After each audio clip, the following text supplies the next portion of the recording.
The Book of Five Rings by Miyamoto Musashi. Introduction. I have been many years in training in the way of strategy, called Niten Ichi Ryu, and now I think I will explain it in writing for the first time. It is now during the first 10 days of the 10th month, in the 20th year of Kanne, 1645. I have climbed the Mount Iwato of Higo in Kyushu to pay homage to heaven, pray to Kannon, and kneel before Buddha. I am a warrior of Harima Province, Shinmen Musashi no Kami Fujiwara no Genshin, age 60 years. From youth, my heart has been inclined toward the way of strategy. My first duel was when I was 13. I struck down a strategist of the Shinto school, one Arimakie. When I was 16, I struck down an able strategist, Tadashima Akiyama. When I was 21, I went up to the capital, and I met all manner of strategists, never once failing to win in many contests. After that, I went from province to province, dueling with strategists of various schools, and not once failed to win, even though I had as many as 60 encounters. This was between the ages of 13 and 28 or 29. When I reached 30, I looked back on my past. The previous victories were not due to my having mastered strategy. Perhaps it was natural ability, or the order of heaven, or that other school's strategy was inferior. After that, I studied morning and evening, searching for the principle, and came to realize the way of strategy when I was 50. Since then, I have lived without following any particular way. Thus, with the virtue of strategy, I practiced many arts and abilities, all things with no teacher. To write this book, I did not use the lore of Buddha, or the teachings of Confucius, neither old war chronicles nor books on martial tactics. I take up my brush to explain the true spirit of this Ichi school, as it mirrored in the way of heaven and Kannon. The time is the night of the 10th day of the 10th month, at the hour of the tiger, 3 to 5 a.m. Chapter 1. The Ground Book. Strategy is the craft of the warrior. Commanders must enact the craft, and troopers should know this way. There is no warrior in the world today who really understands the way of strategy. There are various ways. There is the way of salvation by the lore of Buddha, the way of Confucius governing the way of learning, the way of healing as a doctor, as a poet teaching the way of waka, tea, archery, and many arts and skills. Each man practices as he feels inclined. It is said the warrior's is twofold path of pen and sword, and he should have a taste for both ways. Even if a man has no natural ability, he can be a warrior, sticking assiduously to both divisions of the way. Generally speaking, the way of the warrior is resolute acceptance of death, although not only warriors but priests, women, peasants, and lowlier folk have been known to die readily in the cause of duty, or out of shame. This is a different thing. The warrior is different in that studying the way of strategy is based on overcoming men, by victory gained in crossing swords with individuals, or enjoying battle with large numbers. We can attain power and fame for ourselves, or our Lord. This is the virtue of strategy. The way of strategy. In China and Japan, practitioners of the way have been known as masters of strategy. Warriors must learn this way. Recently, there have been people getting on in the world as strategists, but they are usually just sword fencers. The attendants of the Kashima Kantori shrines of the province of Hitachi received instruction from the gods and made schools based on his teaching, traveling from country to country, instructing men. This is the recent meaning of strategy. In olden times, strategy was listed among the 10 abilities and 7 arts as a beneficial practice. It was certainly an art, but as a beneficial practice it was not limited to sword fencing. The true value of sword fencing cannot be seen within the confines of sword fencing technique. If we look at the world as we see arts for sale, men use equipment to sell their own selves, as if with the nut and the flower, the nut has become less than the flower. In this kind of way of strategy, both those teaching and those learning the way are concerned with coloring and showing off their technique, trying to hasten the bloom of the flower. They speak of this dojo, that dojo. They are looking for profit. Someone once said, "Immature strategy is the cause of grief." That was a true saying. There are 4 ways in which men pass through life: as gentlemen, farmers, artisans, and merchants. The way of the farmer, using agricultural instruments, he sees springs through autumns with an eye on the changes of season. Second is the way of the merchant. The winemaker obtains his ingredients and puts them to use to make his living. The way of the merchant is always to live by taking profit. This is the way of the merchant. Thirdly, the gentleman warrior, carrying the weaponry of his way. The way of the warrior is to master the virtue of his weapons. If a gentleman dislikes strategy, he will not appreciate the benefit of weaponry, so he must not have a little taste for this. Fourthly, the way of the artisan. The way of the carpenter is to become proficient in the use of his tools, first to lay his plans with true measure, and then to perform his work according to plan. Thus he passes through life. These are the 4 ways of the gentleman, the farmer, the artisan, and the merchant. Comparing the way of the carpenter to strategy.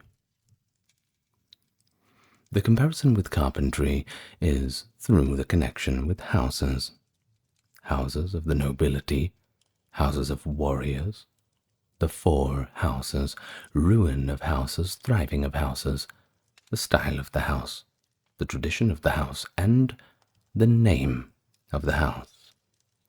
The carpenter uses a master plan of the building, and the way of strategy is similar in that there is a plan of campaign.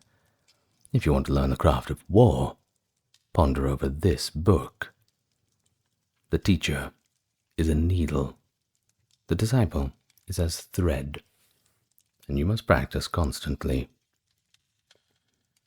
Like the foreman carpenter, the commander must know natural rules, and the rules of the country, and the rules of the houses. This is the way of the foreman. The foreman carpenter must know the architectural theory of the towers and temples, and the plans of palaces, and must employ men to raise up houses. The way of the foreman carpenter is the same as the way of the commander of a warrior house. In the construction of houses, choice of woods is made. Straight, unknotted timber of good appearance is used for the revealed pillars. Straight timber with small defects is used for the inner pillars. Timbers of the finest appearance, even if a little weak, is used for the thresholds, lintels, doors, and sliding doors, and so on. Good, strong timber that would be gnarled and knotted can always be used discreetly in construction. Timber which is weak or knotted throughout should be used as scaffolding, and later for firewood. The foreman carpenter allots his men to work accordingly to their ability. Floor layers, makers of sliding doors, thresholds and lintels, ceilings, and so on. Those of poor ability lay the floor jousts, and those of lesser ability carve wedges and do such miscellaneous work. If the foreman knows and employs his men well, the finished work will be good. The foreman should take into account the abilities and limitations of his men, circulating among them, and asking nothing unreasonable of them. He should know their morale and their spirit, and encourage them when necessary. This is the same as the principle of strategy. The way of strategy. Like a trooper, the carpenter sharpens his own tools. He carries his equipment in his toolbox and works under the direction of his foreman. He makes columns and girders with an axe, shapes and floorboards and shelves with a plane, cuts fine open work and carvings accurately, giving as excellent a finish as his skill will allow. This is the craft of carpenters. When the carpenter becomes skilled and understands measures, he can become a foreman. The carpenter's attainment is having tools which will cut well to make small shrines, writing shelves, tables, paper lanterns, chopping boards, and pot lids. These are the specialties of the carpenter.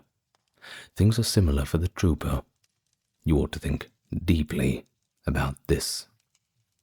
The attainment of the carpenter is that his work is not warped, that the joints are not misaligned, and that the work is truly planed, so it meets well and is not merely finished in sections. This is essential. If you want to learn this way, deeply consider the things written in this book, one at a time. You must do sufficient research. Outline of the 5 books of this book of strategy. The way is shown as 5 books concerning different aspects. These are ground, water, fire, wind, i.e. tradition, and void, the illusionary nature of the worldly things. The body of the way of strategy from the viewpoint of my Ichi school is explained in the ground book. It is difficult to realize the true way with just through sword fencing. Know the smallest things and the biggest things, the shallowest things and the deepest things, as if it were a straight road mapped out on the ground.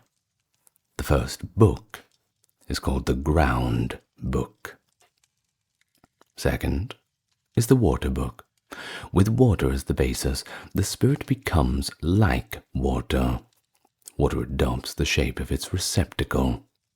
It is sometimes a trickle, sometimes a wild sea. Water has a clear blue color. By the clarity, things of Ichi school are shown in this book. If you master the principles of sword fencing, when you freely beat one man, you beat any man in the world. The spirit of defeating a man is the same for 10 million men.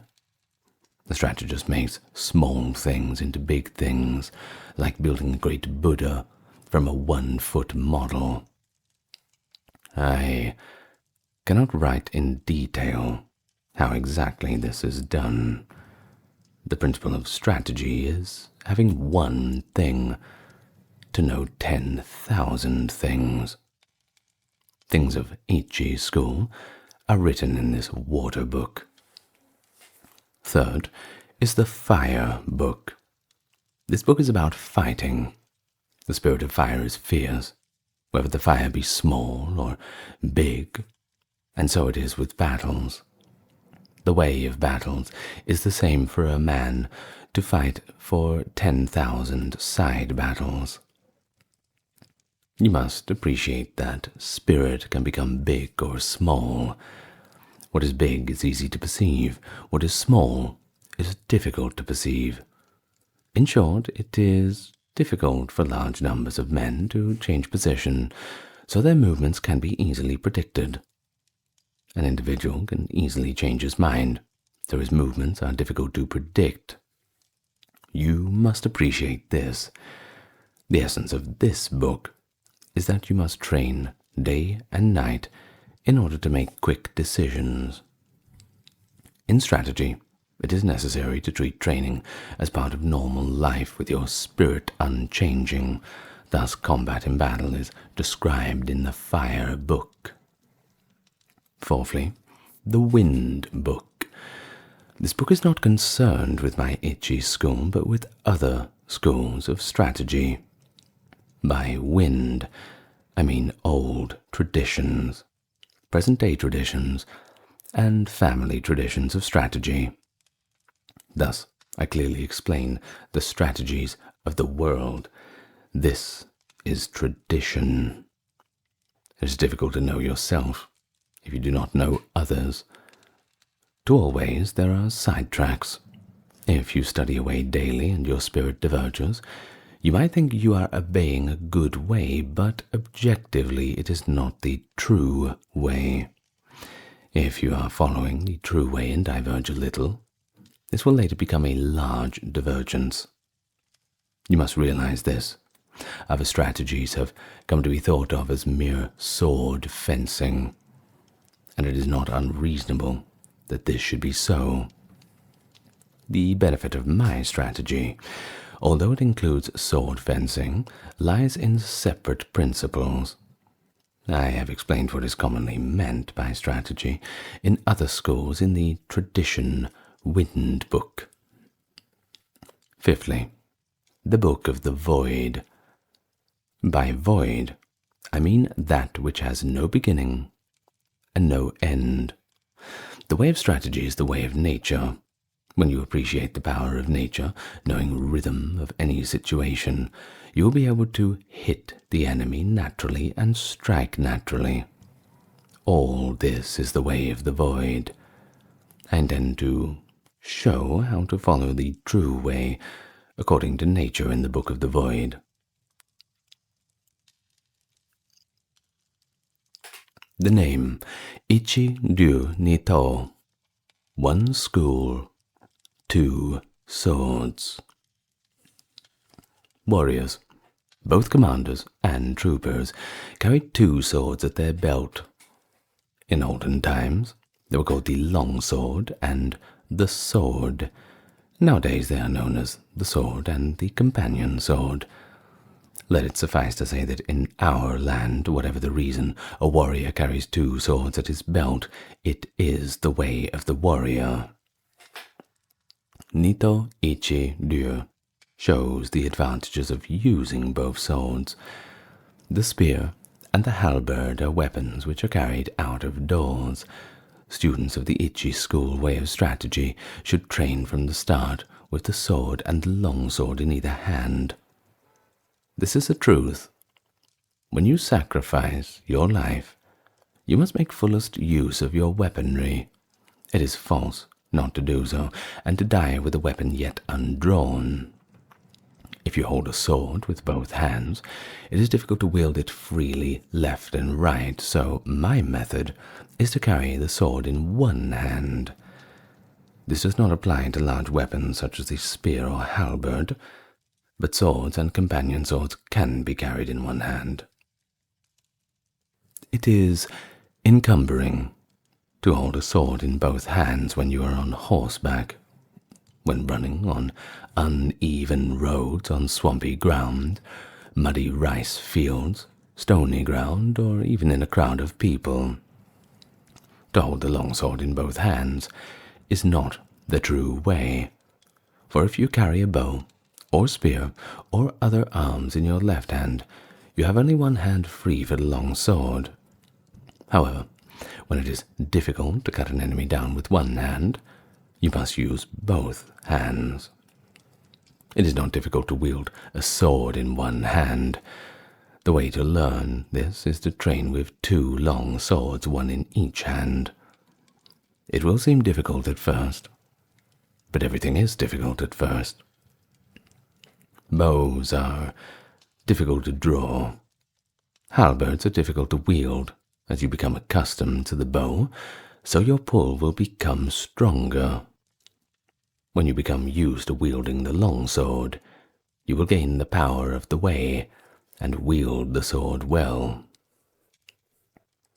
As I will explain in the second book, the Water Book, there is no fast way of wielding the long sword.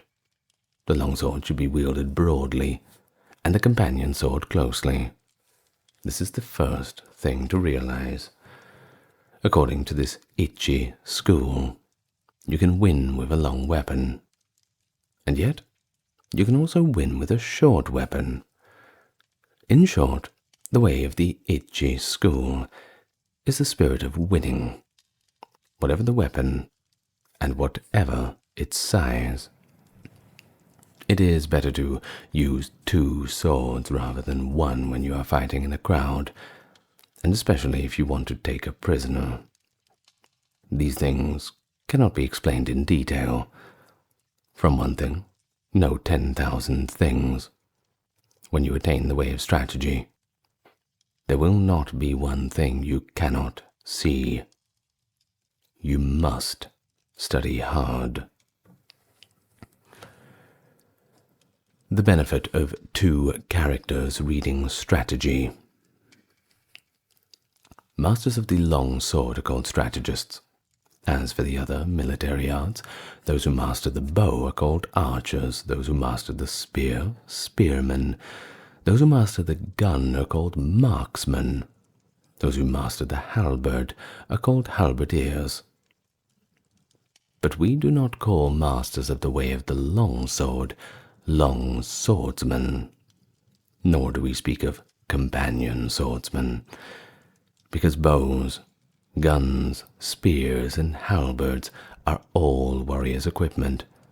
They are certainly part of strategy. To master the virtue of the long sword is to govern the world and oneself. Thus, the long sword is the basis of strategy. The principle is strategy by means of the long sword. If he attains the virtue of the long sword, one man can beat 10 men. Just as one man can beat 10, so 100 men can beat 1,000, and 1,000 can beat 10,000. In my strategy, one man is the same as 10,000. So this strategy is the complete warrior's craft. The way of the warrior does not include other ways, such as Confucianism, Buddhism, and certain traditions, artistic accomplishments, and dancing. But even though these are not part of the way, if you know the way broadly, you will see it in everything. Men must polish their particular way. The benefit of weapons in strategy. There is a time and a place for the use of weapons. The best use of the companion sword is in a confined space, or when you are engaged closely with an opponent. The long sword can be used effectively in all situations. The halberd is inferior to the spear on the battlefield. With the spear, you can take the initiative. The halberd is defensive. In the hands of 1 of 2 men of equal ability, the spear gives a little extra strength. Spear and halberd both have their uses, but neither is very beneficial in confined spaces. They cannot be used for taking prisoner. They are essentially weapons for the field. Anyway, if you learn indoor techniques, you will think narrowly and forget the true way. Thus you will have difficulty in actual encounters. The bow is tactically strong at the commencement of battle, especially battles on a moor, as it is possible to shoot quickly from among the spearmen. However, it is unsatisfactory in sieges or when the enemy is more than 40 yards away. For this reason, there are nowadays few traditional schools of archery. There's little use nowadays for this kind of skill. From inside fortifications, the gun has no equal among weapons. It is the supreme weapon on the field before the ranks clash. But once swords are crossed, the gun becomes useless. One of the virtues of the bow is that you can see the arrows in flight and correct your aim accordingly, whereas gunshot cannot be seen. You must appreciate the importance of this. Just as horse must have endurance and no defects, so it is with weapons. Horses should walk strongly, and swords and companion swords should be cut strongly. Spears and halberds must stand up to heavy use. Bows and guns be sturdy. Weapons should be hardy rather than decorative. You should not have a favorite weapon. To become over-familiar with one weapon is as much fault as not knowing it sufficiently well. You should not copy others, but use weapons which you can handle properly. It is bad for commanders and troopers to have likes and dislikes. These are the things you must learn thoroughly. Timing and strategy. There is timing in everything. Timing and strategy cannot be mastered without a great deal of patience. Timing is important in dancing and pipe and string music, for they are in rhythm only if timing is good. Timing and rhythm are also involved in the military arts, shooting bows and guns and riding horses. In all skills and abilities there is timing. There is also timing in the void. There is timing in the whole of the life of the warrior, in his thriving and declining, in his harmony, in his discord. Similarly, there is timing in the way of the merchant, in the rise and fall of capital. All things entail rising and falling timing. You must be able to discern this. In strategy there are various timing considerations. From the outset, you must know the applicable timing and inapplicable timing, and from among the large and small things and the fast and slow timings, find the relevant timing, first seeing the distance timing and the background timing. This is the main thing in strategy. It is especially important to know the background timing. Otherwise, your strategy will become uncertain. You win battles with the timing in the void born of the timing of cunning by knowing the enemy's timing, and thus using a timing which the enemy does not expect. All 5 books are chiefly concerned with timing. You must train sufficiently to appreciate this. If you practice day and night in the above Ichi school strategy, your spirit will naturally broaden. Thus is large-scale strategy and the strategy of hand-to-hand combat propagated in the world. This is recorded for the first time in the 5 books of ground, water, fire, wind, and void. This is the way for men who want to learn my strategy. From 1 to 9. Do not think dishonestly. The way is in training. Become acquainted with every art. Know the ways of all professions. Distinguish between gain and loss in worldly matters. Develop intuitive judgment and understanding for everything. Perceive those things which cannot be seen. Pay attention even to trifles. Do nothing which is of no use. It is important to start by setting these broad principles in your heart and train in the way of strategy. If you do not look at things on a large scale, it will be difficult for you to master strategy. If you learn and attain this strategy, you will never lose even to 20 or 30 enemies. More than anything, to start, you must set your heart on strategy and earnestly stick to the way. You will come to be able to actually beat men in fights and to be able to win with your eye. Also, by training, you will be able to freely control your own body, conquer men with your body, and with sufficient training, you'll be able to beat 10 men with your spirit. When you have reached this point, will it not mean that you are invincible? Moreover, in large-scale strategy, the superior man will manage many subordinates dexterously, bear himself correctly, govern the country, and foster the people, thus preserving the ruler's discipline. If there is a way involving the spirit of not being defeated to help oneself and gain honor, it is the way of strategy. Chapter 2. The Water Book. The spirit of Niten Ichi's school of strategy is based on water, and this water book explains the methods of victory as the longsword form of the Ichi school.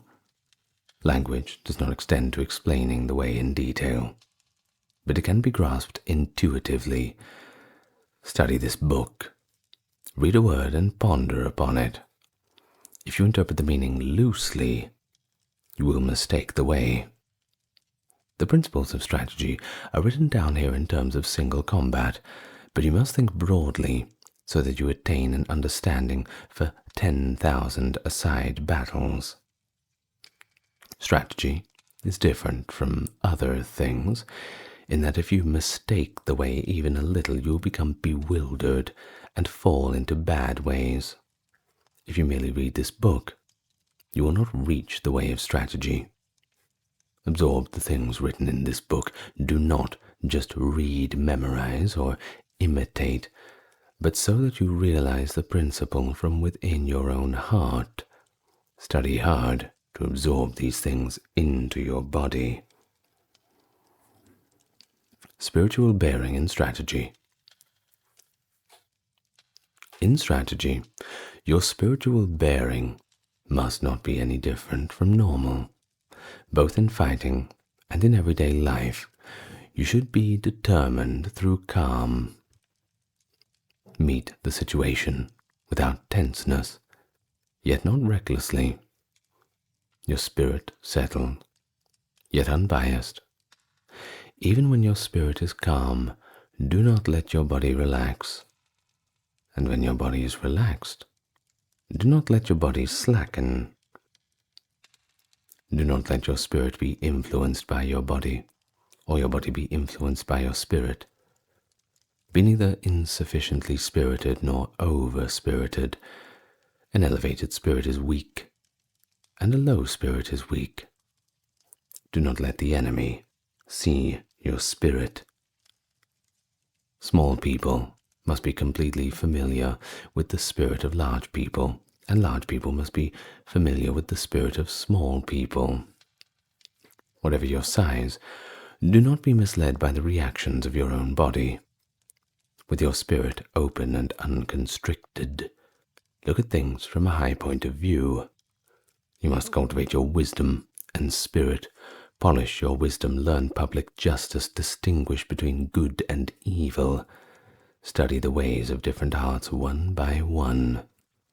When you cannot be deceived by men, you will have realized the wisdom of strategy. The wisdom of strategy is different from other things. On the battlefield, even when you are hard pressed, you should ceaselessly research the principles of strategy so that you can develop a steady spirit. Stance in strategy. Adopt a stance with the head erect, neither hanging down, nor looking up, nor twisted. Your forehead and the space between your eyes should not be wrinkled. Do not roll your eyes nor allow them to blink, but slightly narrow them. With your features composed, keep the line of your nose straight with the feeling of slightly flaring the nostrils. Hold the line of the rear of the neck straight, instill vigor into your hairline, and in the same way from the shoulders down through your entire body. Lower both shoulders, and without the buttocks jutting out, put strength into your legs from the knees to the tips of your toes. Brace your abdomen so that you do not bend at the hips. Wedge your companion sword in your belt against your abdomen so that your belt is not slack. This is called wedging in. In all forms of strategy, it is necessary to maintain the combat stance. In everyday life, to make your everyday stance your combat stance, you must research this well. The gaze in strategy. The gaze should be large and broad. This is the twofold gaze, perception and sight. Perception is strong and sight weak. In strategy, it is important to see distant things as if they were close, and to take a distanced view of close things. It is important in strategy to know the enemy's sword, and not to be distracted by insignificant movements of his sword. You must study this. The gaze is the same for single combat and for large-scale strategy. It is necessary in strategy to be able to look both sides without moving the eyeballs. You cannot master this ability quickly. Learn what is written here. Use this gaze in everyday life and do not vary it whatever happens. Holding the long sword. Grip the long sword with a rather floating feeling in your thumb and forefinger, with the middle finger neither tight nor slack, and with the last two fingers tight. It is bad to have play in your hands. When you take up a sword, you must feel intent on cutting the enemy. As you cut an enemy, you must not change your grip, and your hands must not cower. When you dash the enemy's sword aside, or ward it off or force it down, you must slightly change the feeling in your thumb and forefinger. Above all, you must be intent on cutting the enemy in the way you grip the sword. The grip for combat and for sword testing is the same. There is no such thing as a man-cutting grip. Generally, I dislike fixedness in both long swords and hands. Fixedness means a dead hand. Pliability is a living hand. You must bear this in mind. Footwork. With the tips of your toes somewhat floating, tread firmly with your heels. Whether you move fast or slow with large or small steps, your feet must always move as in normal walking. I dislike the three walking methods known as jumping foot, floating foot, and fixed steps. So-called yin-yang foot is important in the way. Yin-yang foot means not moving only one foot. It means moving your feet left-right and right-left when cutting, withdrawing, or warding off a cut. You should not move on one foot preferentially. The 5 attitudes. The 5 attitudes are upper, middle, lower, right side, and left side. These are the give. Although attitude has these 5 divisions, the one purpose of all of them is to cut the enemy. There are none but these 5 attitudes. Whatever attitude you are in, do not be conscious of making the attitude. Think only of cutting. Your attitude should be large or small according to the situation. Upper, lower, and middle attitudes are decisive. Left and right side attitudes are fluid. Left and right attitudes should be used if there is an obstruction overhead or to one side. The decision to use left or right depends on the place. The essence of the way is this. To understand attitude, you must thoroughly understand the middle attitude. The middle attitude is the heart of attitudes. If we look at strategy on a broad scale, the middle attitude is the seat of the commander, with the other four attitudes following the commander. You must appreciate this. The way of the long sword. Knowing the way of the long sword means we can wield with 2 fingers the sword we usually carry. If we know the path of the sword well, we can wield it easily. If you try to wield the long sword quickly, you will mistake the way. To wield the long sword well, you must wield it calmly. If you try to wield it quickly, like folding a fan or a short sword, you will err by using the short sword chopping. You cannot cut down a man with a long sword using this method. When you have cut downwards with the long sword, lift it straight upwards. When you cut sideways, return the sword along a sideways path. Return the sword in a reasonable way, always stretching the elbows broadly. Wield the sword strongly. This is the way of the long sword. If you learn to use the 5 approaches of this strategy, you will be able to wield a sword well. You must train constantly. The 5 approaches. 1. The first approach is the middle attitude. Confront the enemy with the point of your sword against his face. When he attacks, dash his sword to the right and ride it. Or, when the enemy attacks, deflect the point of his sword by hitting downwards. Keep your long sword where it is, and as the enemy renews his attack, cut his arms from below. This is the first method. The 5 approaches are this kind of thing. You must train repeatedly using a long sword in order to learn them. When you master the way of the long sword, you will be able to control any attack the enemy makes. I assure you, there are no attitudes other than the 5 attitudes of the long sword of Nito. 2. In the second approach with the long sword, from the upper attitude, cut the enemy just as he attacks. If the enemy evades the cut, keep your sword where it is, and scooping up from below, cut him as he renews the attack. It is possible to repeat the cut from here. In this method there are various changes in timing and spirit. You will be able to understand this by training in the Ichi school. You will always win with the 5 long sword methods. You must train repeatedly. 3. In the third approach, adopt the lower attitude, anticipating scooping up. When the enemy attacks, hit his hands from below. As you do so, he may try to hit your sword down. If this is the case, cut his upper arm horizontally with a feeling of crossing. This means that from the lower attitude you hit the enemy at the instant he attacks. You will encounter this method, often both as a beginner and in later strategy. You must train holding a long sword. 4. In this fourth approach, adopt the left side attitude. As the enemy attacks, hit his hands from below.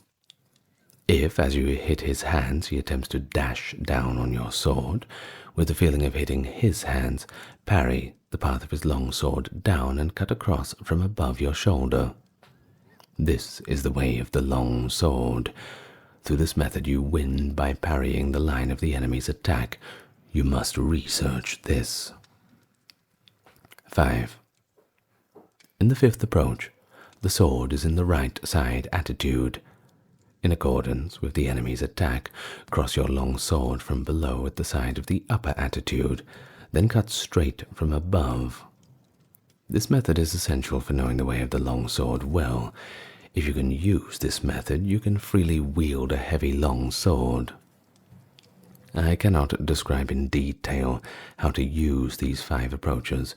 You must become well acquainted with my in harmony with the long sword way, learn large-scale timing, understand the enemy's long sword, and become used to the 5 approaches from the outset. You will always win by using these 5 methods, with various timing considerations discerning the enemy's spirit. You must consider them all carefully.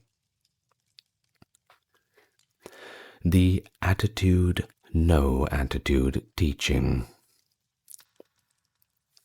Attitude, no attitude means that there is no need for what we know as longsword attitudes. Even so, attitudes exist as the 5 ways of holding the long sword. However, you hold the long sword, it must be in such a way that it's easy to cut the enemy well in accordance with the situation, the place, and your relation to the enemy. From the upper attitude, as your spirit lessens, you can adopt the middle attitude, and from the middle attitude you can raise the sword a little in your technique and adopt the upper attitude. From the lower attitude, you can raise the sword and adopt the middle attitude as the occasion demands. According to the situation, if you turn your sword from either left side or right side attitude towards the center, the middle or lower attitude results. The principle of this is called existing attitude, non-existing attitude. The primary thing when you take a sword in your hands is your intention to cut the enemy, whatever that means. When you parry, hit, spring, strike, or touch the enemy's cutting sword, you must cut the enemy in the same movement. It is essential to attain this. If you think only of hitting, springing, striking, or touching the enemy, you will not be able to actually cut him. More than anything, you must be thinking of carrying your movement through to cutting him. You must thoroughly research this. Attitude in strategy on a larger scale is called battle array. Such attitudes are all for winning battles. Fixed formation is bad. Study this well. To hit the enemy in one timing. In one timing means when you have closed with the enemy to hit him as quickly and directly as possible without moving your body or settling your spirit. While you see he is still undecided, the timing of hitting before the enemy decides to withdraw, break, or hit is this in one timing. You must train to achieve this timing to be able to hit in the timing of an instant. The abdomen timing of 2. When you attack the enemy and he quickly retreats and you see him tense, you must feint a cut. Then, as he relaxes, follow up and hit him. This is the abdomen timing of 2. It is very difficult to attain this by merely reading this book, but you will soon understand with a little instruction. No design, no conception. In this method, when the enemy attacks, and you also decide to attack, hit with your body, and hit with your spirit, and hit from the void with your hands, accelerating strongly. This is the no design, no conception cut. It is the most important method of hitting. It is often used. You must train hard to understand it. The flowing water cut. The flowing water cut is used when you are struggling blade to blade with the enemy. When he breaks and quickly withdraws, trying to spring with his long sword, expand your body in spirit and cut him as slowly as possible with your long sword, following your body like stagnant water. You can cut with certainty if you learn this. You must discern the enemy's grade. Continuous cut. When you attack, and the enemy also attacks, and your swords spring together. In one action, cut his head, hands, and legs. When you cut several places with one step of the long sword, it is the continuous cut. You must practice this cut. It is often used. With detailed practice, you should be able to understand it. The fire and stones. Cut the fire and stones means that when the enemy's long sword and your long sword clash together, you cut as strongly as possible without raising the sword even a little. This means cutting quickly, with the hands, body, and legs, all three cutting strongly. If you train well enough, you'll be able to strike strongly. The red leaves cut. The red leaves cut, allusion to falling, dying leaves, means knocking down the enemy's long sword. The spirit should be getting out of control of his sword. When the enemy is in a long sword attitude in front of you and intent on cutting, hitting and parrying, you strongly hit the enemy's long sword with the fire and stones cut, perhaps in the spirit of the no design, no conception cut. If you then beat down the point of his sword with a sticky feeling, he will necessarily drop the sword. If you practice this cut, it becomes easy to make the enemy drop his sword. You must train repetitively. The body in place of the long sword.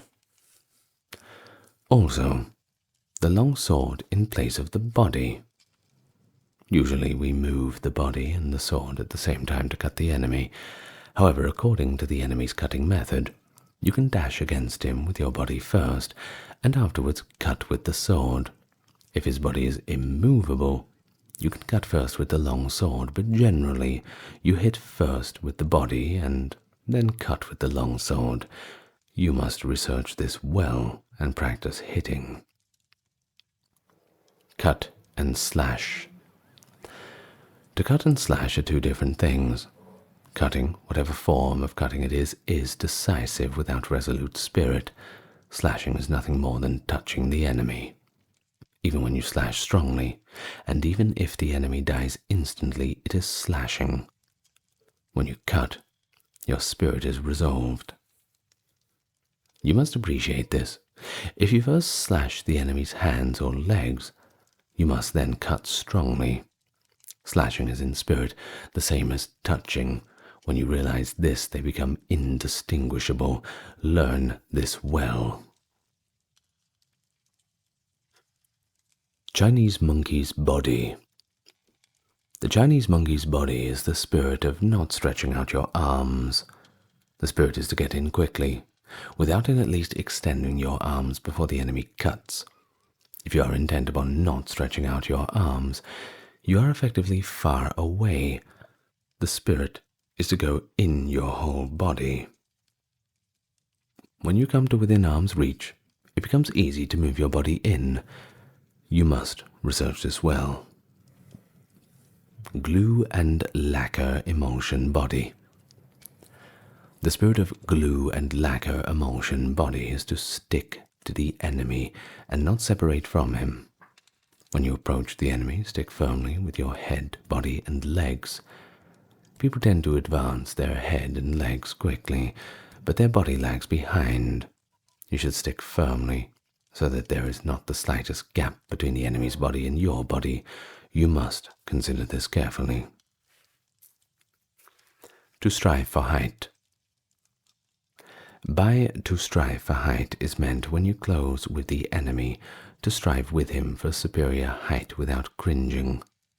Stretch your legs, stretch your hips, stretch your neck face to face with him.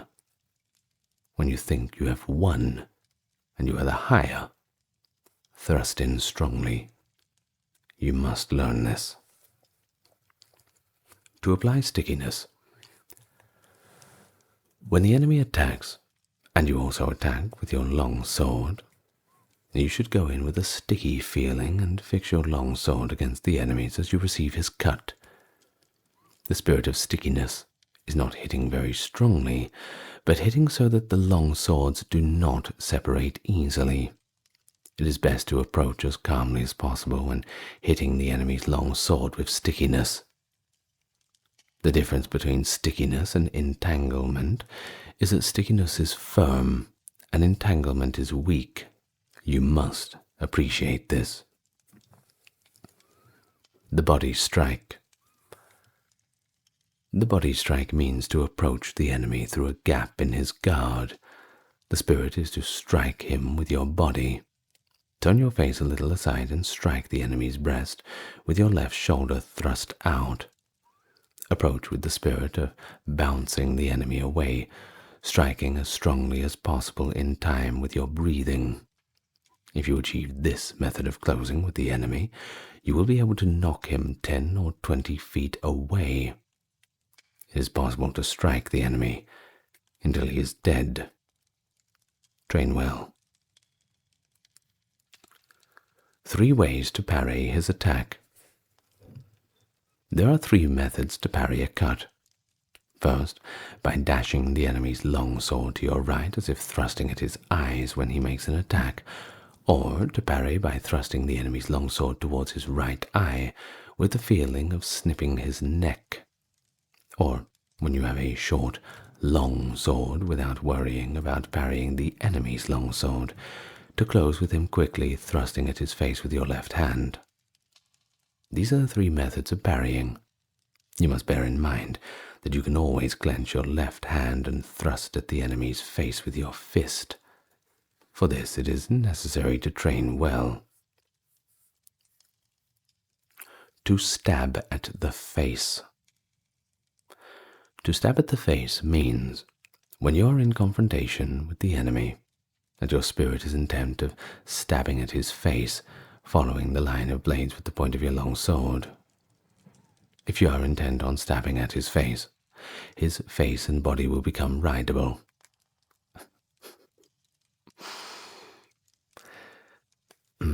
When the enemy becomes as if rideable, there are various opportunities for winning. You must concentrate on this. When fighting and the enemy's body becomes as if rideable, you can win quickly. So you ought not to forget to stab at the face. You must pursue the value of this technique through training. To stab at the heart. To stab at the heart means, when fighting and there are obstructions above or to the sides, and whatever it is difficult to cut, to thrust at the enemy. You must stab the enemy's breast without letting the point of your longsword waver, showing the enemy the ridge of the blade square on, and with the spirit of deflecting his longsword. The spirit of this principle is often useful when we become tired or for some reason our longsword will not cut. You must understand the application of this method. To scold, tut tut. Scold means that when the enemy tries to counter-cut you as you attack, you counter-cut again from below as if thrusting at him, trying to hold him down. With very quick timing you cut, scolding the enemy. Thrust up, tut, and cut, tut. This timing is encountered time and time again in the exchange of blows. The way to scold tut tut is to time the cut simultaneously with raising your longsword as if to thrust the enemy. You must learn this through repetitive practice. The smacking parry. By smacking parry is meant that when you clash swords with the enemy, you meet his attacking cut on your longsword with a ti-dum rhythm, smacking his sword and cutting him. The spirit of the smacking parry is not parrying or smacking strongly, but smacking the enemy's longsword in accordance with his attacking cut, primarily intent on quickly cutting him. If you understand the timing of smacking, however hard your longswords clash together, your sword point will not be knocked back, even little. You must research sufficiently to realize this. There are many enemies. There are many enemies applies when you are fighting one against many. Draw both sword and companion sword and assume a wide stretched left and right attitude. The spirit is to chase the enemies around from side to side. Even though they come from all four directions, observe their attacking order and go to meet the first who attack first. Sweep your eyes around broadly, carefully examining the attacking, and cut left and right alternatively with your swords. Waiting is bad. Always quickly reassume your attitudes to both sides. Cut the enemies down as they advance, crushing them in the direction from which they attack. Whatever you do, you must drive the enemy together, as if tying a line of fissures, and when they are seen to be piled up, cut them down strongly, without giving them room to move. The advantage when coming to blows. You can know how to win through strategy with the longsword, but it cannot be clearly explained in writing. You must practice diligently in order to understand how to win. The true way of strategy is revealed in the long sword. One cut. You can win with certainty with the spirit of one cut. It is difficult to attain this if you do not learn strategy well. If you train well in this way, strategy will come from your heart, and you will be able to win at will. But you must train diligently. Direct communication. The spirit of direct communication is how the true way of the Nito-Ichi school is received and handed down. Teach your body strategy. Recorded in the above book is an outline of Ichi school sword fighting. To learn how to win with a long sword in strategy, first learn the 5 approaches and the 5 attitudes, and absorb the way of the long sword naturally into your body. You must understand spirit and timing, handle the long sword naturally, and move body and legs in harmony with your spirit. Whether beating one man or 2, you will then know values in strategy. Study the contents of this book, taking one item at a time, and through fighting with enemies you will gradually come to know the principle of the way.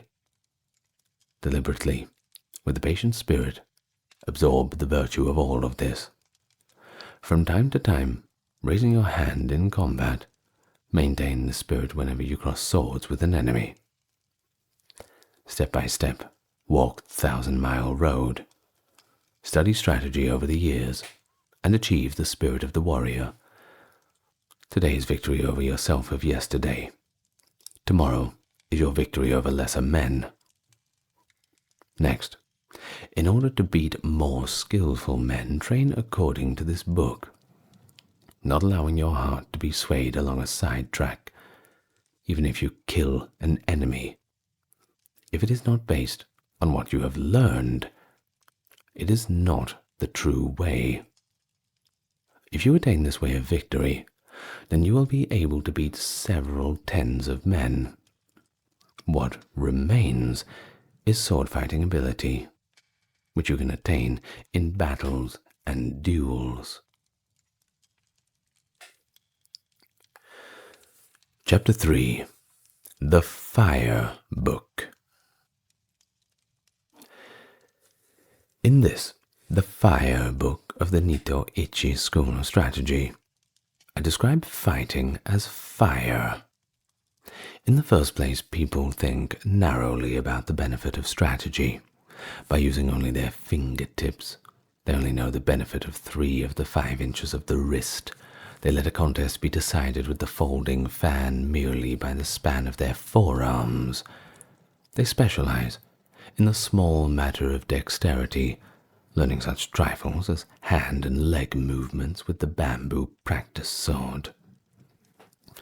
In my strategy, the training for killing enemies is by way of many contests, fighting for survival, discovering the meaning of life and death, learning the way of the sword, judging the strength of attacks, and understanding the way of the edge and ridge of the sword. You cannot profit from small techniques, particularly when full armor is worn. My way of strategy is the sure method to win when fighting for your life, one man against 5 or 10. There is nothing wrong with the principle. One man can beat 10, so 1,000 men can beat 10,000. You must research this.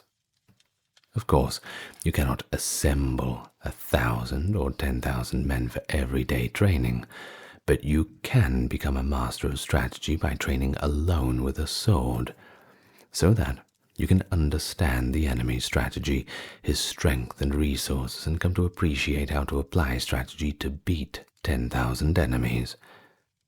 Any man who wants to master the essence of my strategy must search diligently, training morning and evening.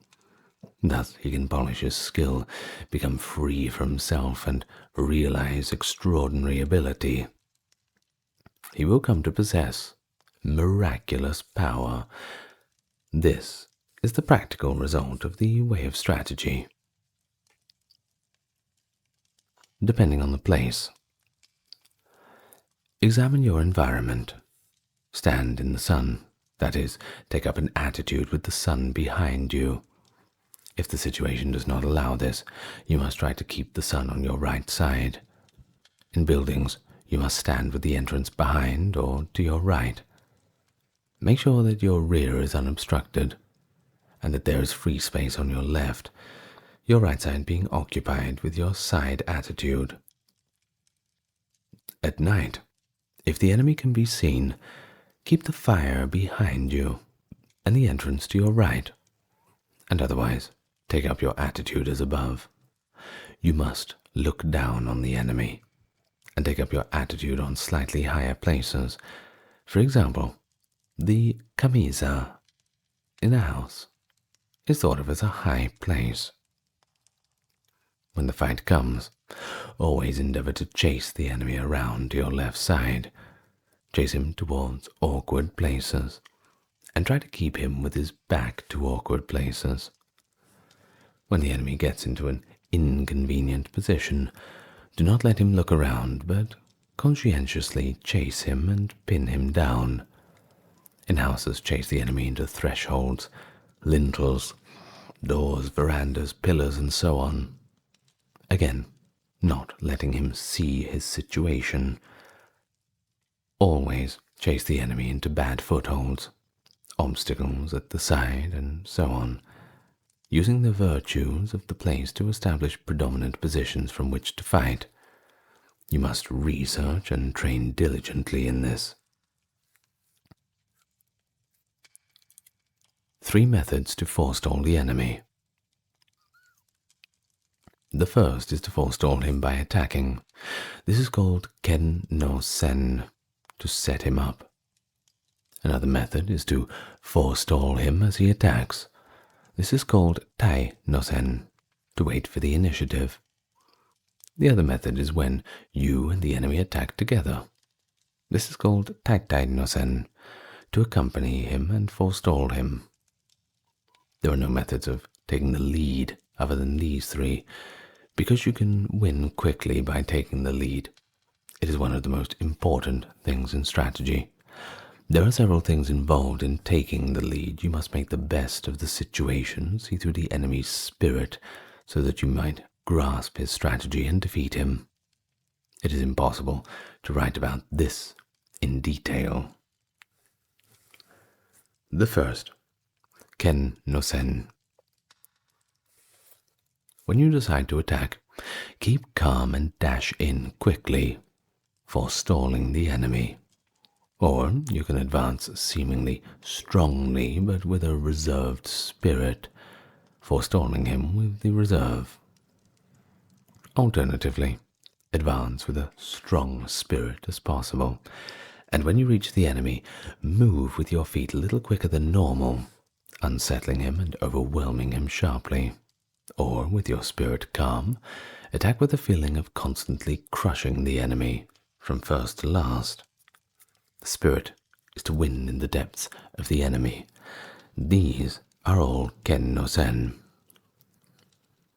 The second, Tai no Sen.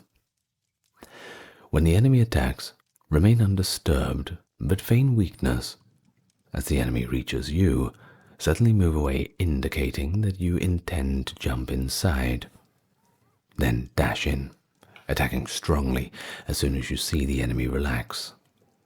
This is one way.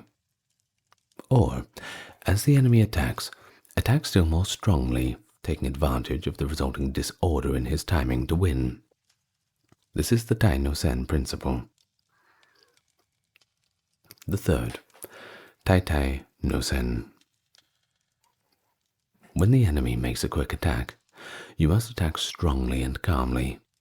Aim for his weak point as he draws near, and strongly defeat him. Or if the enemy attacks calmly, you must observe his movements and, with your body rather floating, join in with his movements as he draws near. Move quickly and cut him strongly. This is Tai no Sen. These things cannot be clearly explained in words. You must research what is written here. In these three ways of forestalling, you must judge the situation. This does not mean that you always attack first. But if the enemy attacks first, you can lead him around. In strategy, you have effectively won when you forestall the enemy, so you must train well to attain this. To hold down a pillow. To hold down a pillow means not allowing the enemy's head to rise, rather. In contests of strategy, it is bad to be led about by the enemy. You must always be able to lead the enemy about. Obviously, the enemy will also be thinking of doing this, but he cannot forestall you if you do not allow him to come out. In strategy, you must stop the enemy as he attempts to cut. You must push down his thrust and throw off his hold when he tries to grapple. This is the meaning of to hold down a pillow. When you have grasped this principle, whether the enemy tries to bring about in the fight, you will see in advance and suppress it. The spirit is to check his attack at the syllable at. When he jumps in, check his jump at the syllable j, and check his cut at k. The important thing in strategy is to suppress the enemy's useful actions, but allow his useless actions. However, doing this alone is defensive. First, you must act according to the way, suppressing the enemy's techniques, foiling his plans, and thence command him directly. When you can do this, you will be a master of strategy. You must train well and research holding down a pillow.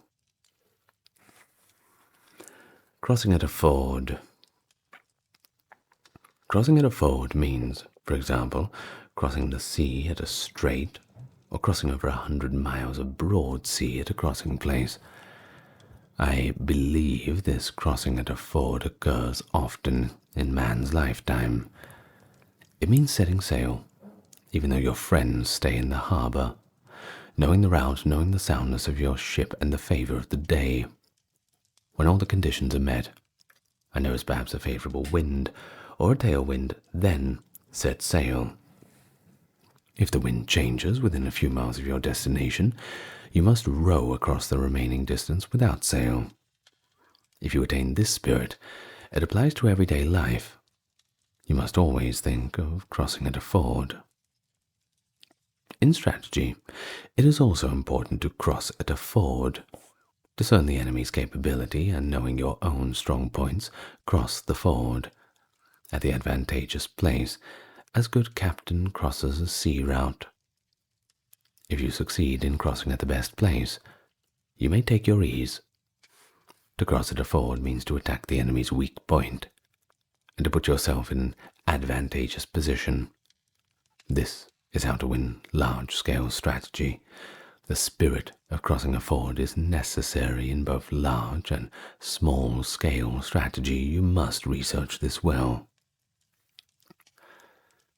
To know the times.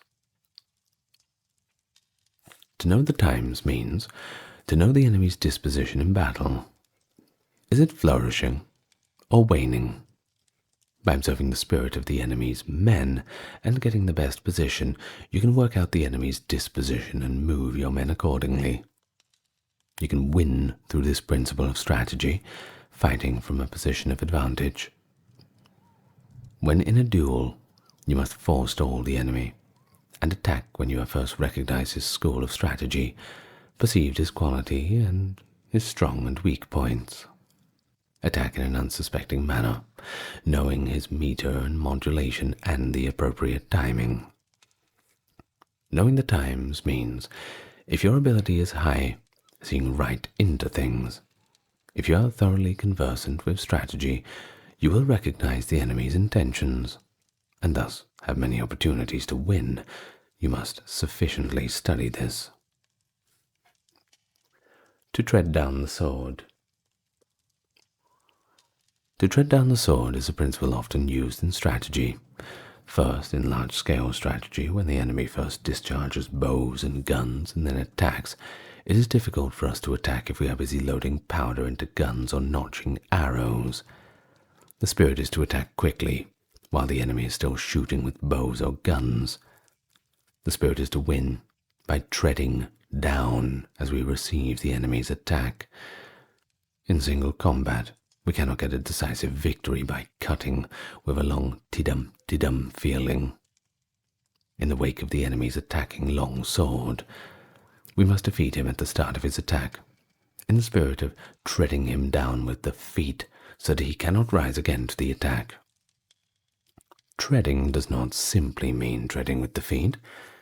Tread with the body, tread with the spirit, and of course, tread and cut with the long sword. You must achieve the spirit of not allowing the enemy to attack a second time. This is the spirit of forestalling in every sense. Once at the enemy, you should not just aspire to just strike him, but to cling after the attack. You must study this deeply. To know collapse. Everything can collapse. Houses, bodies, and enemies collapse when their rhythm becomes deranged. In large-scale strategy, when the enemy starts to collapse, you must pursue him without letting the chance go. If you fail to take advantage of your enemy's collapse, they may recover. In single combat, the enemy sometimes loses timing and collapses. If you let this opportunity pass, he may recover and not be so negligent thereafter. Fix your eye on the enemy's collapse and chase him, attacking, so that you do not let him recover. You must do this. The chasing attack is with a strong spirit. You must utterly cut the enemy down so he does not recover his position. You must understand how to utterly cut down the enemy. To become the enemy. To become the enemy means to think of yourself in the enemy's position. In the world, people tend to think of a robber trapped in a house as a fortified enemy. However, if we think of becoming the enemy, we feel that the whole world is against us, and there is no escape. He who is shut inside is a pheasant. He who enters to arrest is a hawk. You must appreciate this. In large-scale strategy, people are always under the impression that the enemy is strong, and so tend to become cautious. But if you have good soldiers, and if you understand the principles of strategy, and if you know how to beat the enemy, there is nothing to worry about. In single combat, you must also put yourself into the enemy's position. If you think, here is a master of the way who knows the principles of strategy, then you will surely lose. Consider this deeply. To release 4 hands. To release 4 hands is used when you and the enemy are contending with the same spirit, and the issue cannot be decided. Abandon this spirit and win through an alternative resource. In large-scale strategy, when there is a 4-hand spirit, Do not give up. It is man's existence. Immediately throw away this spirit and win with the technique the enemy does not expect. In single combat, also, when we think we have fallen into the four-hand situation, we must defeat the enemy by changing our mind and applying a suitable technique according to his condition. You must be able to judge this. To move the shade. To move the shade is used when you cannot see the enemy's spirit. In large-scale strategy, when you cannot see the enemy's position, indicate that you are about to attack strongly to discover his resources. It is easy then to defeat him with a different method once you see his resources. In single combat, if the enemy takes up a rear or side attitude of the long sword, so that you cannot see his intention, make a feint attack, and the enemy will show his long sword, thinking he sees your spirit. Benefiting from what you are shown, you can win with certainty. If you are negligent, you will miss the timing. Research this well. To hold down a shadow. Holding down a shadow is used when you can see the enemy's attacking spirit. In large-scale strategy, when the enemy embarks on an attack, if you make a show of strongly suppressing his technique, he will change his mind. Then, altering your spirit, defeat him by forestalling him with a void spirit. Or, in single combat, hold down the enemy's strong intention with a suitable timing, and defeat him by forestalling him with his timing. You must study this well.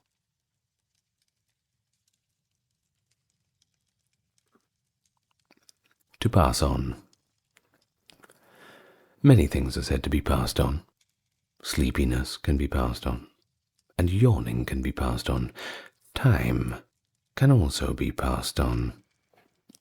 In large-scale strategy, when the enemy is agitated and shows an inclination to rush, do not mind in the least.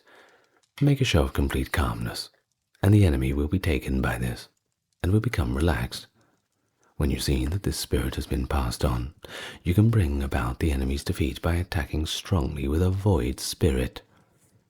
In single combat, you can win by relaxing your body and spirit, and then catching on to the moment when the enemy relaxes, attack strongly and quickly, forestalling him. What is known as getting someone drunk is quite similar to this. You can also infect the enemy with a bored, careless, or weak spirit. You must study this well. To cause loss of balance. Many things can cause a loss of balance. One cause is danger, another is hardship, and another is surprise.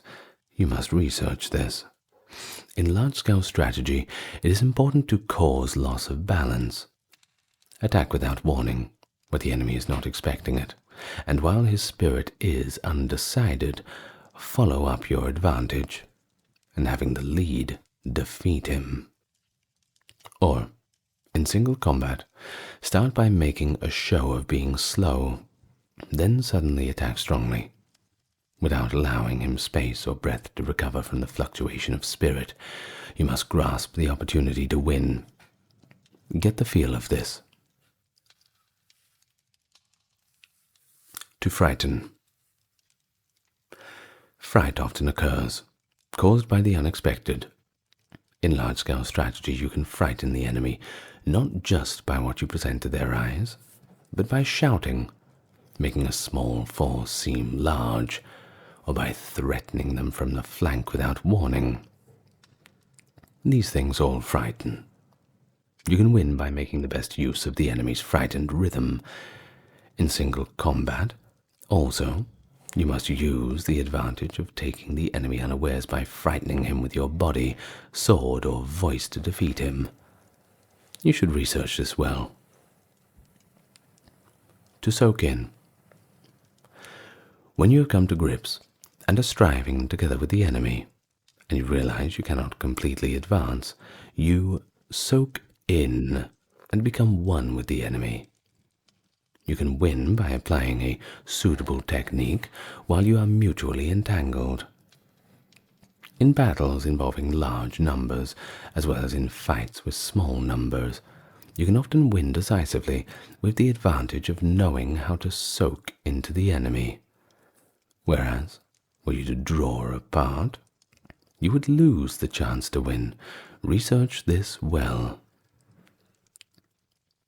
To injure the corners. It is difficult to move strong things by pushing directly. So, you should injure the corners.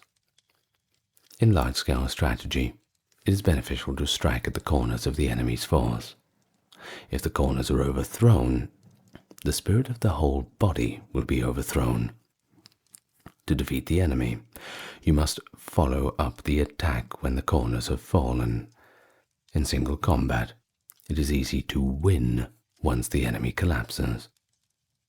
This happens when you injure the corners of his body, and thus weaken him. It is important to know how to do this, so you must research deeply. To throw into confusion. This means making the enemy lose resolve. In large-scale strategy, we can use our troops to confuse the enemy on the field. Observing the enemy's spirit, we can make him think, here, there, like that, like this, slow, fast. Victory is certain when the enemy is caught up in a rhythm which confuses his spirit. In single combat, we can confuse the enemy by attacking with varied techniques when the chance arises. Feint a thrust, or cut, or make the enemy think you are going to close with him, and when he is confused, you can easily win. This is the essence of fighting, and you must research it deeply. The three shouts. The three shouts are divided thus: before, during, and after. Shout according to the situation. The voice is a thing of life. We shout against fires and so on, against the wind and the waves. The voice shows energy. In large-scale strategy, at the start of the battle we shout as loudly as possible. During the fight, the voice is low-pitched, shouting out as we attack. After the contest, we shout in the wake of our victory. These are the three shouts. In single combat, we make as if to cut and shout "Aye" at the same time to disturb the enemy. Then, in the wake of our shout, we cut with the long sword. We shout after we have been cut down by the enemy. This is to announce victory. After we have cut down the enemy, This is called sen go no koe, before and after voice. We do not shout simultaneously by flourishing the long sword. We shout during the fight to get into rhythm. Research this deeply. To mingle. In battles, when the enemies are in confrontation, attack the enemy's strong points, and when you see that they are beaten back, quickly separate and attack yet another strong point on the periphery of his force. The spirit of this is like winding a mountain path. This is an important fighting method for one man against many. Strike down the enemies in one quarter, or drive them back.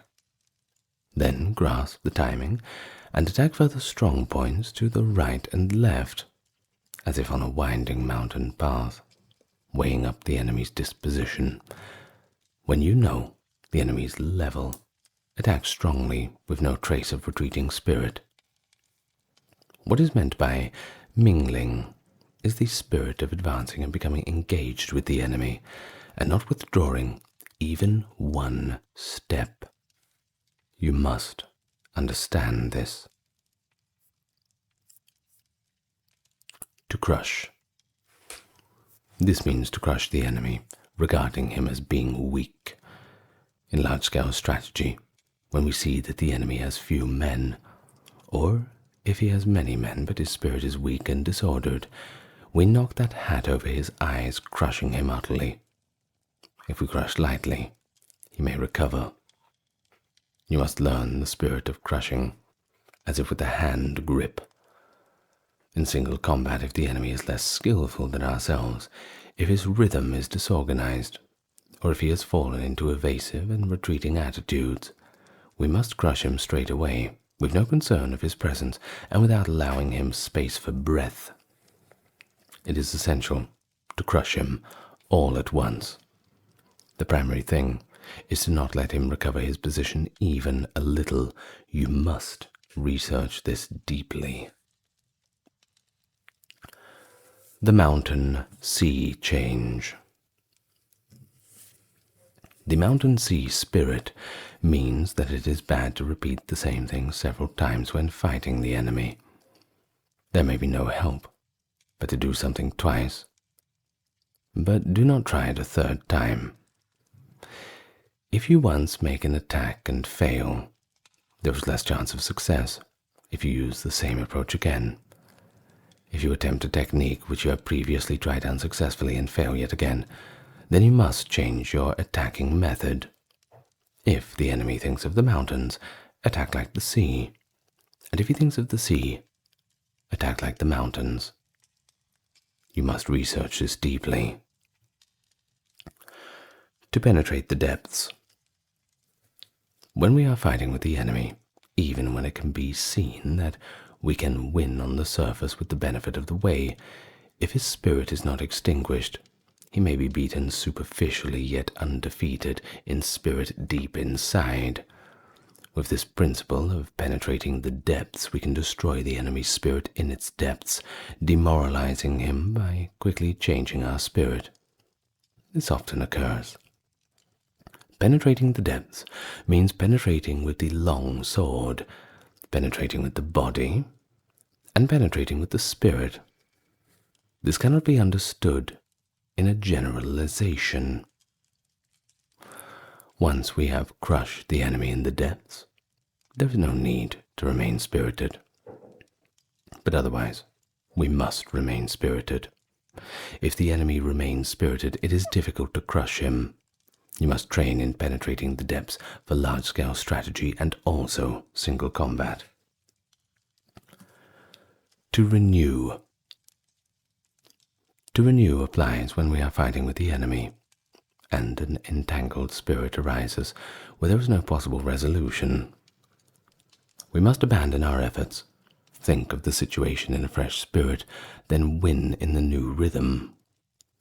To renew when we are deadlocked with the enemy means that without changing our circumstance, we change our spirit and win through a different technique. It is necessary to consider how to renew also applies in large-scale strategy. Research this diligently. Rat's head, ox's neck. Rat's head and ox's neck means that when we are fighting with the enemy and both he and we have become occupied with small points in an entangled spirit, we must always think of the way of strategy as becoming both a rat's head and an ox's neck. Whenever we have become preoccupied with small detail, we must suddenly change into a large spirit, interchanging large with small. This is one of the essences of strategy. It is necessary that the warrior think in this spirit in everyday life. You must not depart from this spirit in large-scale strategy nor in single combat. The commander knows the troops. The commander knows the troops applies everywhere in fights of my way of strategy. Using the wisdom of strategy, think of the enemy as your own troops. When you think in this way, you can move him at will and be able to chase him around. You become the general, and the enemy becomes your troops. You must master this. To let go of the hilt. There are various kinds of spirit involved in letting go of the hilt. There is the spirit of winning without a sword. There is also the spirit of holding the long sword but not winning. The various methods cannot be expressed in writing. You must train well. The body of a rock. When you have mastered the way of strategy, you can suddenly make your body like a rock, and 10,000 things cannot touch you. This is the body of a rock. You will not be moved. What is recorded above has been constantly on my mind about the Ichi school sword fencing, written down as it came to me. This is the first time I have written anything about my technique, and the order of things is a bit confused. It is difficult to express it clearly. This book is a spiritual guide for the man who wishes to learn the way. My heart has been inclined on the way of strategy from my youth onwards. I have devoted myself to training my hand, tempering my body, and attaining the many spiritual attitudes of sword fencing. If we watch other men of other schools discussing theory and concentrating on techniques with the hands, even though they seem skillful to watch, they have not the slightest true spirit. Of course, men who study in this way think they are training the body and the spirit, but it is an obstacle to the true way, and its bad influence remains forever. Thus, the true way of strategy is becoming decadent and dying out. The true way of sword fencing is the craft of defeating the enemy, and nothing other than this. If you attain and adhere to the wisdom of my strategy, you need never doubt that you will win. Chapter 4. The Wind Book. In strategy, you must know the ways of other schools. So I have written about various other traditions of strategies in this, the Wind Book. Without knowledge of the other ways of the other schools, it is difficult to understand the essence of my school. Looking at other schools, we find that specialize in the techniques of strength using extra long swords. Some schools study the way of the short sword, known as kodachi. Some schools teach dexterity in large numbers of sword techniques, teaching attitudes of the sword as the surface and the way as the interior. That none of these are the true way, I show clearly in the interior of this book. All the vices and virtues and rights and wrongs, my Ichi school is different. Other schools make accomplishments, their means of livelihood, growing flowers and decoratively coloring articles in order to sell them. This is definitely not the way of strategy. Some of the world's strategists are concerned only with sword fencing, and limit their training to flourishing the long sword and the carriage of the body. But is dexterity alone sufficient to win? This is not the essence of the way. I have recorded the unsatisfactory point of other schools one by one in this book. You must study these matters deeply to appreciate the benefit of my Nito Ichi school. Other schools using extra long swords. Some other schools have a liking for extra long swords. From the point of view of my strategy, these must be seen as weak schools. This is because they do not appreciate the principle of cutting the enemy by any means. Their preference is for the extra long sword, and relying on the virtue of its length, they think to defeat the enemy from a distance. In this world, it is said, 1 inch gives the hand advantage. But these are the idle words of one who does not know strategy. It shows the inferior strategy of a weak spirit that men should be dependent on the length of their sword, fighting from a distance, without the benefit of strategy. I expect there is a case for the school in question liking extra long swords as part of its doctrine, but if we compare this to real life, it is unreasonable. Surely we need not necessarily be defeated if we are using a short sword and have no long sword. It is difficult for these people to cut the enemy when at close quarters because of the length of the long sword. The blade path is large, so the long sword is an encumbrance, and they are at a disadvantage compared to the man armed with a short companion sword. From olden times, it has been said, "Great and small go together." So do not unconditionally dislike extra long swords. What I dislike is the inclination towards the long sword. If we consider large-scale strategy, we can think of larger forces in terms of long swords and small forces in terms of short swords. Cannot few me give battle against many? There are many instances of men overcoming many, few overcoming. Your strategy is of no account if when called on to fight in a confined space your heart is inclined to a long sword, or if you're in a house armed only with your companion sword. Besides, some men have not the strength of others. In my doctrine, I dislike preconceived, narrow spirit. You should study this well. The strong long sword spirit in other schools. You should not speak of strong and weak long swords. If you just wield a long sword in a strong spirit, your cutting will be coarse, and if you use the sword coarsely, you will have difficulty in winning. If you are concerned with the strength of your sword, you will try to cut unreasonably strongly, and you will not be able to cut at all. It is also bad to try to cut strongly when testing the sword. Whenever you cross swords with an enemy, you must not think of cutting him either strongly or weakly. Just think of cutting and killing him. Be intent solely upon killing the enemy. Do not try to cut strongly, and of course, do not think of cutting weakly. You should only be concerned with killing the enemy. If you rely on strength, when you hit the enemy's sword, you will inevitably hit too hard. If you do this, your own sword will be carried along as a result. Thus the saying, "The strongest hand wins," has no meaning. In a large-scale strategy, if you have a strong army and are relying on strength to win, but the enemy also has a strong army, the battle will be fierce.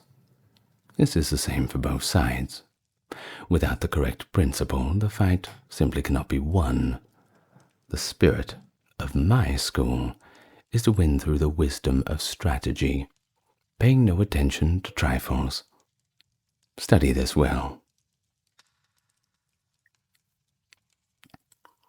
Use of the shorter longsword in other schools.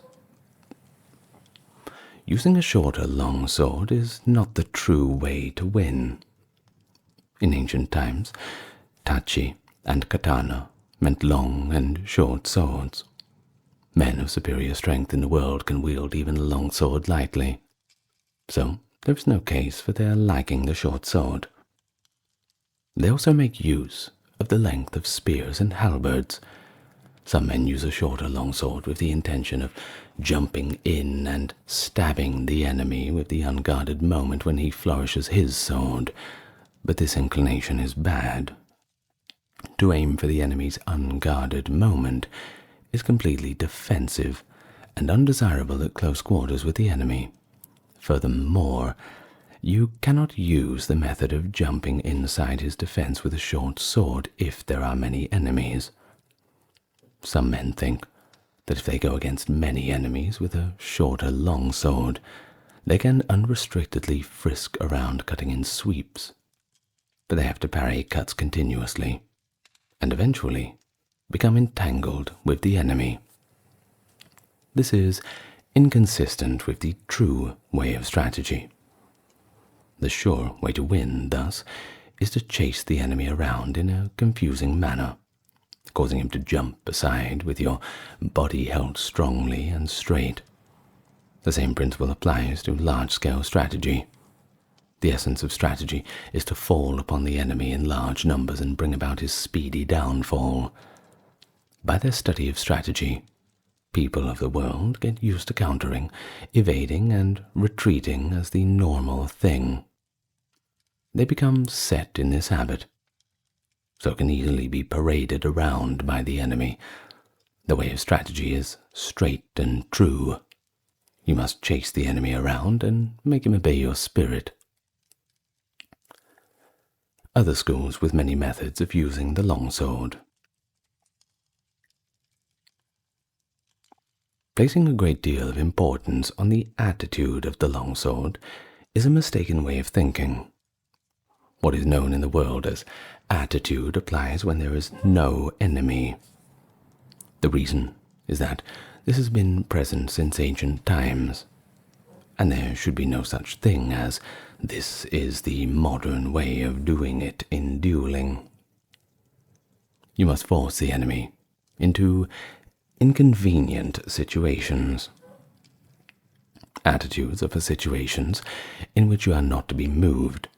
That is, for garrisoning castles, battle array, and so on, showing the spirit of not being moved even by a strong assault. In the way of dueling, however, you must always be intent on taking the lead and attacking. Attitude is the spirit of awaiting an attack. You must appreciate this. In duels of strategy, you must move the opponent's attitude. Attack where his spirit is lax, throw him into confusion, irritate and terrify him. Take advantage of the enemy's rhythm when he is unsettled, and you can win. I dislike the defensive spirit known as attitude.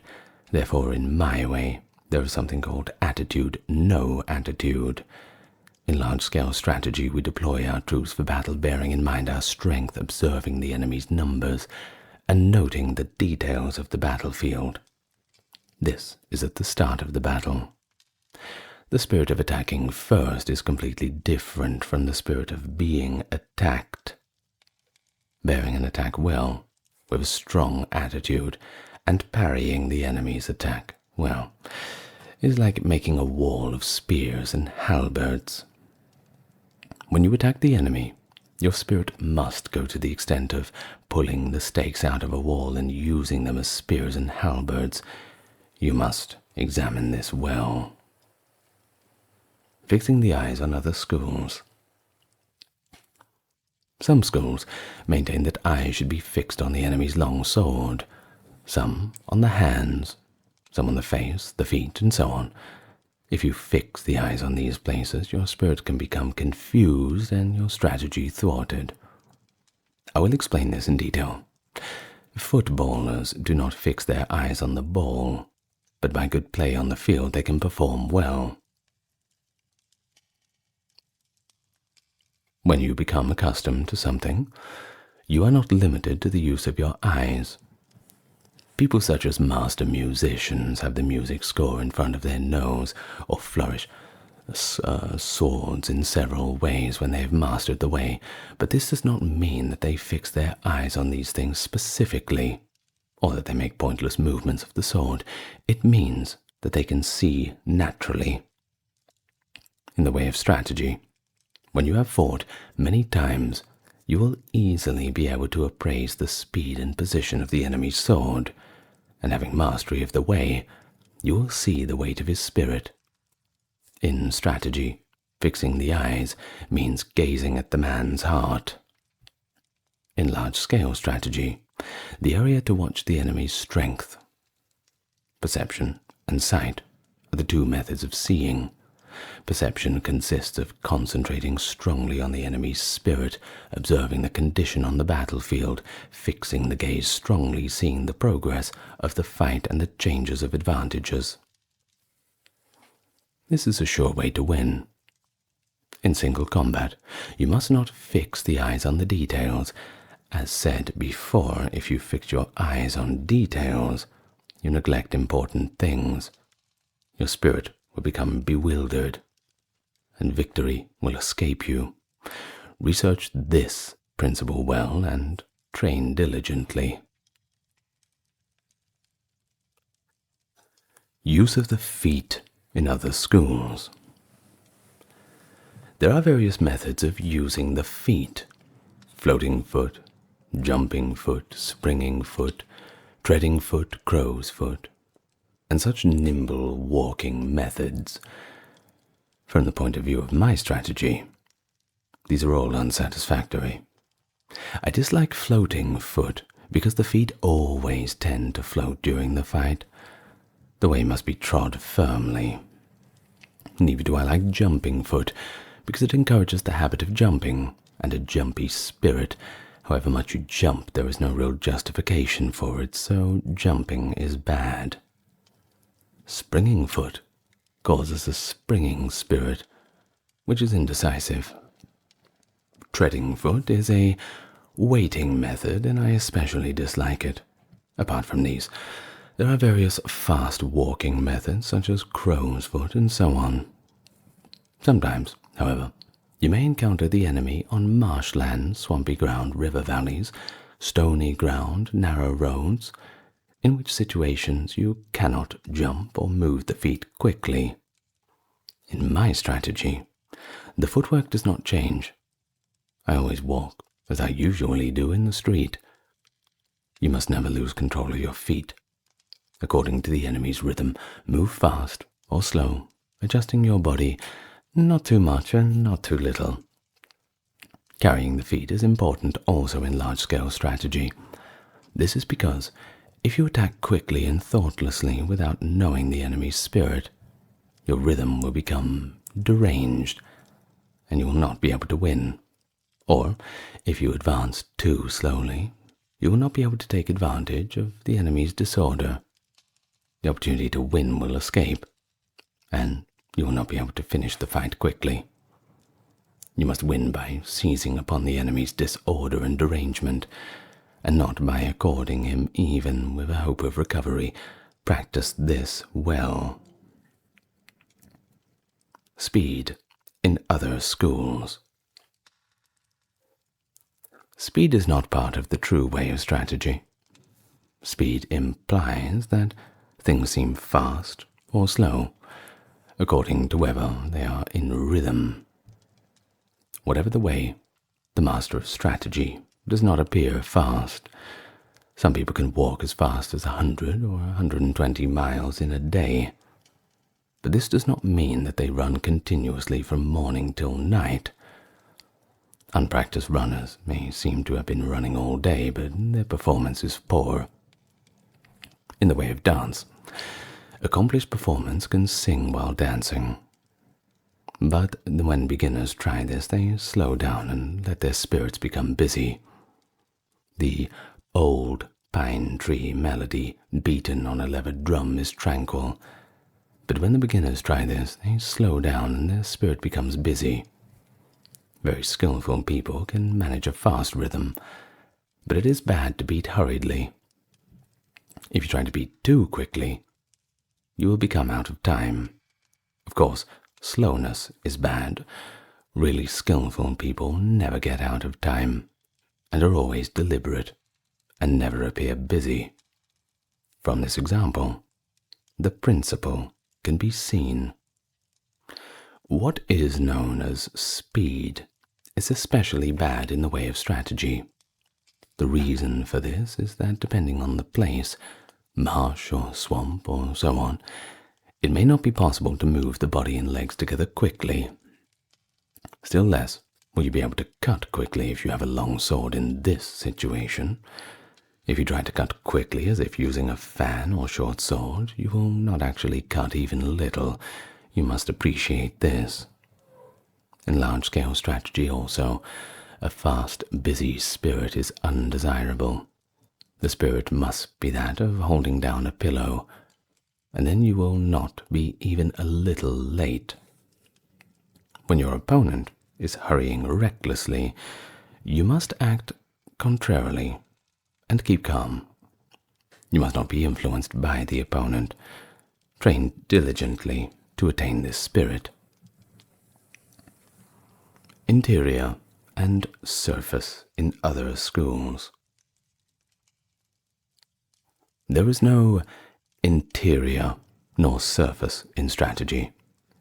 The artistic accomplishments usually claim inner meaning and secret tradition, and interior and gait.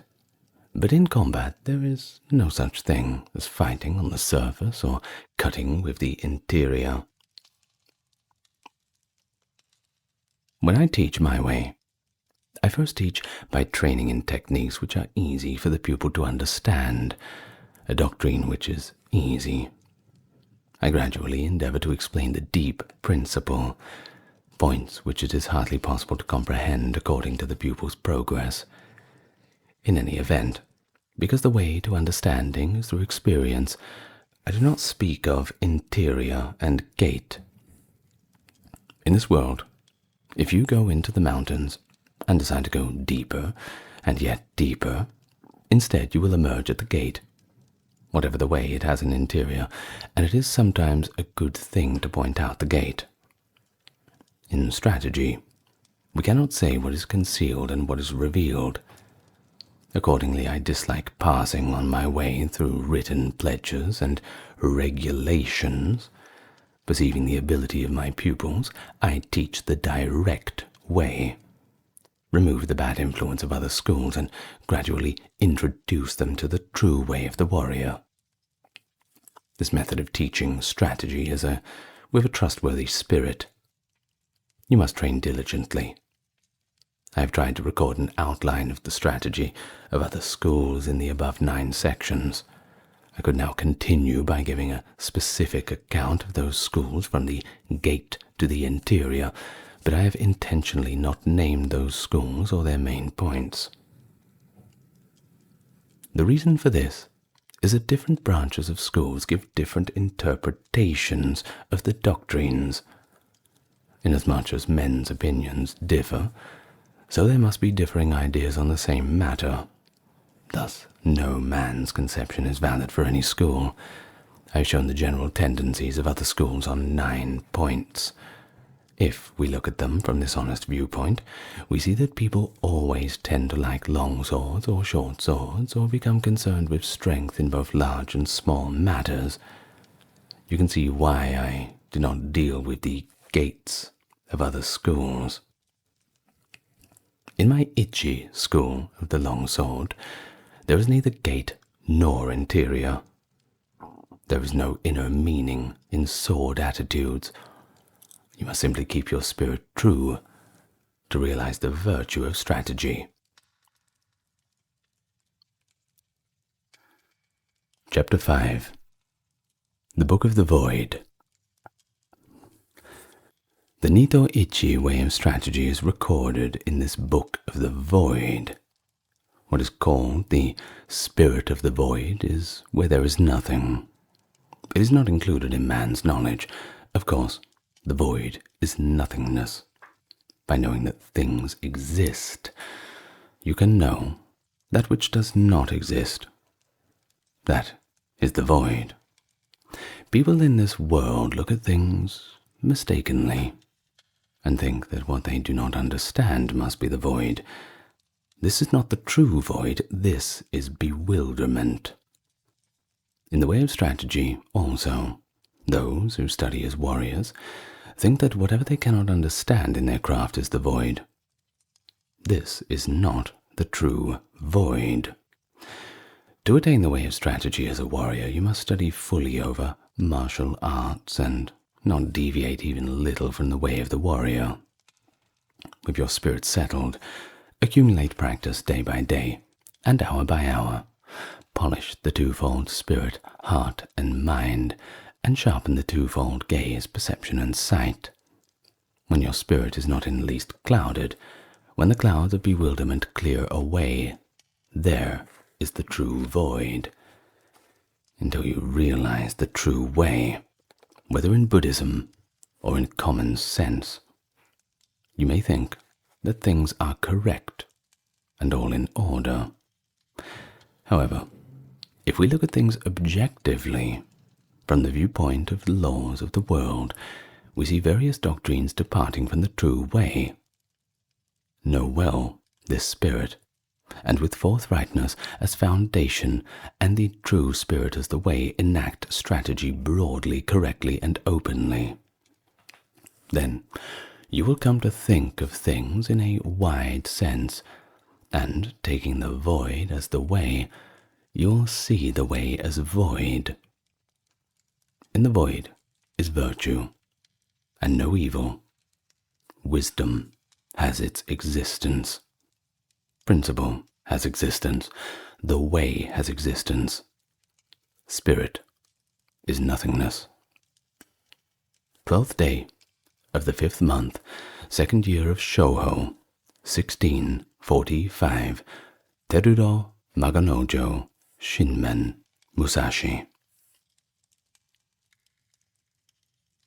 End of the Book of 5 Rings. Well, I hope you all enjoyed that. Fascinating read. If you liked it, well, like and subscribe to the channel. You know what to do. And I will see you in the next video. Good night, everyone. Lots of love to you all.